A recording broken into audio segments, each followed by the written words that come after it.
Isang hinihinalang drug dealer ang naaresto sa ikinasang joint buy-bust operation ng Philippine Drug Enforcement Agency at Baguio City Police Office matapos mahuli sa aktong nagbebenta ng pinaghihinalaang shabu sa lungsod ng Baguio. Ibabalita yan ni Police Master Sergeant Lenny Valerio.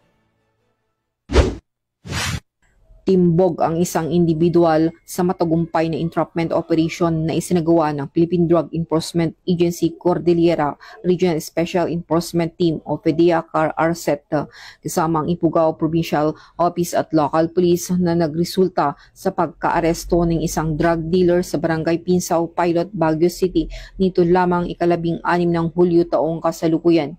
Kinilala ni Regional Director Derek Arnold C. Carayon ang suspect na si alias Jong, 50 anyos at residente ng Barangay Tabora, Baguio City na samsam mula sa operasyon ang dalawang nut-type plastic sachet na naglalaman ng humigit kumulang 150 gramo ng hinihinalang methamphetamine hydrochloride o shabu mula sa suspect. Ang suspect ay nakaharap sa kasong paglabag sa Section 5, Article 2 ng Republic Act 9165 o Comprehensive Dangerous Drugs Act of 2002. Ang Philippine National Police Cordillera ay patuloy sa mas pinaigting na kampanya laban sa illegal na droga upang mapanatili ang kapayapaan at kaayusan sa lugar.